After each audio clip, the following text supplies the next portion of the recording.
Oui, nous avons fait le choix, avec l'ensemble de mon groupe, d'inscrire ce soir l'examen d'une proposition de loi constitutionnelle visant à instaurer une charte des services publics à valeur constitutionnelle.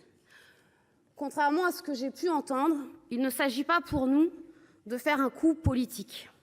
Il s'agit au contraire pour nous de répondre à une exigence politique. À une exigence politique en ce sens qu'a le mot politique, de cette capacité à faire cité, de cette capacité à vivre ensemble et de cette capacité à ce que la cité puisse répondre aux besoins de chacune et de chacun.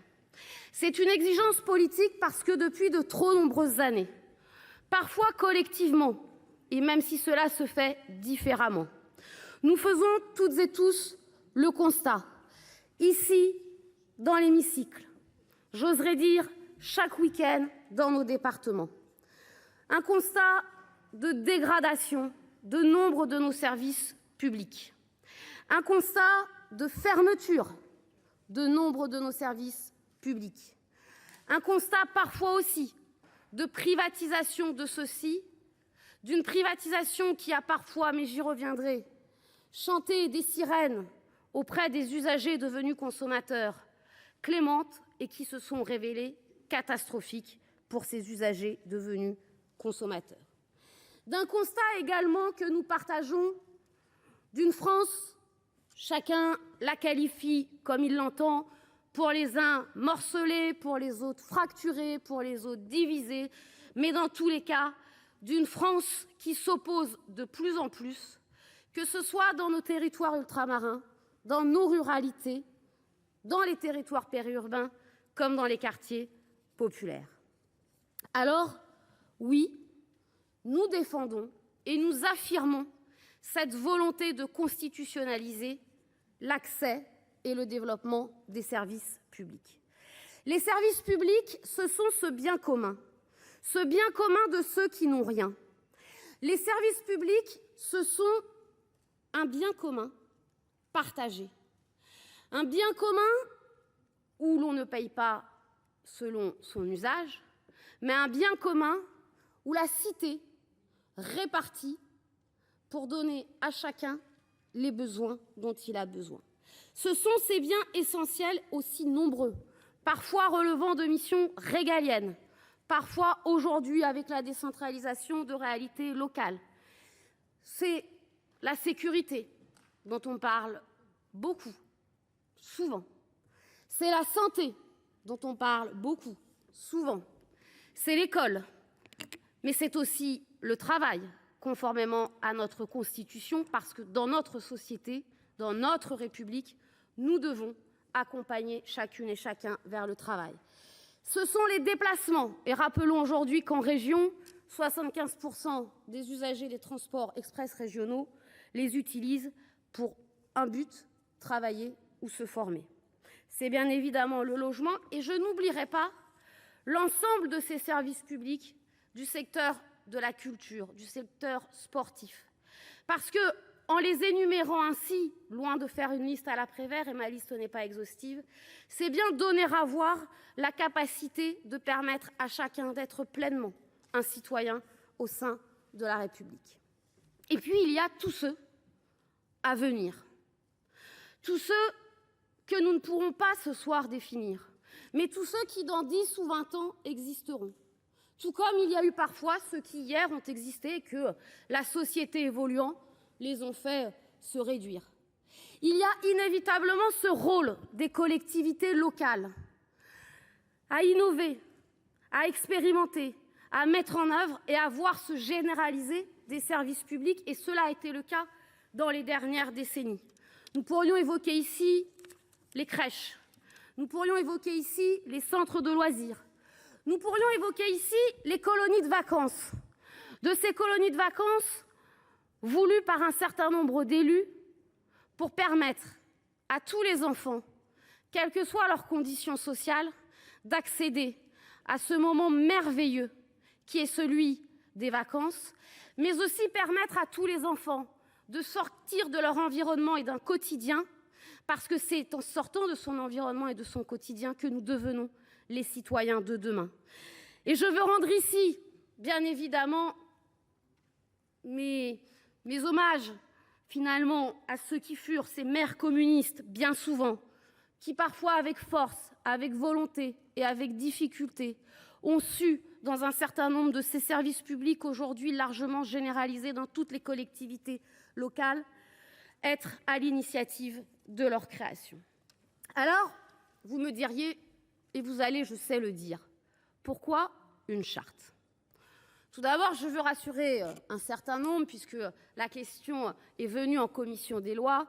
Il n'y a bien évidemment aucune volonté de ma part de chercher à plagier le président Jacques Chirac. Tout d'abord, je n'en ai pas la capacité, je n'en ai d'ailleurs même pas la taille, donc je ne m'y risquerai pas. Mais souvenons-nous de son discours à Nantes au moment d'installer la commission qui visait à mettre en place et à créer une charte de l'environnement. Il dénonçait alors la quête effrénée du profit qu'il jugeait responsable du naufrage du Prestige, naufrage qui faisait suite à celui d'Erika. Alors de la même manière, oui, mais cette fois-ci pour éviter le naufrage social de notre pays, le naufrage démocratique, nous voulons sortir de cette quête effrénée du profit les services publics dans leur ensemble. Oui, nous affirmons le principe de l'intérêt général comme supérieur à celui du libéralisme et de la course effrénée à la privatisation.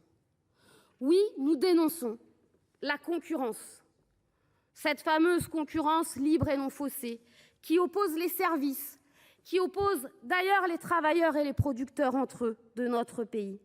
Et je l'évoquais tout à l'heure, la concurrence, parlons-en, cette fameuse concurrence qui a cassé le service public de l'énergie, qui devait permettre à tout un chacun de payer l'énergie moins chère et dont nous savons au cours des 2 dernières années ô combien cela n'a pas été le cas et d'ailleurs ô combien il a fallu, par l'État et par le budget de l'État, mettre en place un certain nombre de dispositifs de solidarité pour permettre de supporter la flambée du coût de l'énergie.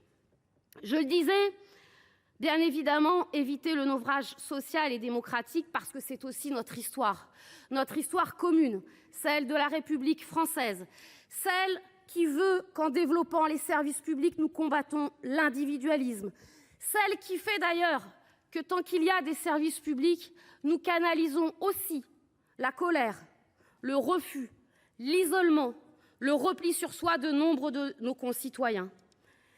Ce refus, cette colère, cet individualisme aujourd'hui, c'est le terreau du populisme et de l'extrême droite. Et nous avons été, je crois, comme beaucoup, sidérés par les résultats des élections européennes et celui du premier tour des élections législatives. Nous sommes sidérés de ce développement qui s'appuie et qui creuse ce sentiment d'exclusion de la République de nos concitoyens. Mais nous voulons aussi rassurer les agents du service public parce que, à trop les fragiliser, ce sont eux qui, en première ligne, subissent les remarques verbales, parfois physiques, d'usagers en colère parce que les services publics dysfonctionnent. Je veux, pour conclure, dire que c'est un choix mûrement réfléchi que nous avons fait collectivement au mois de juillet. En ce mois de juillet 2024, où personne d'entre nous, pas même celui qui va le devenir, ne le sait, pouvons envisager qui deviendra Premier ministre. Et donc, comme je l'ai dit, nous n'avons pas cherché à faire un coup, mais bel et bien cherché à apporter une réponse politique. Et finalement, à inscrire parmi nos droits fondamentaux le principe des services publics, tout comme d'autres en leur temps ont cherché à inscrire le principe du développement durable.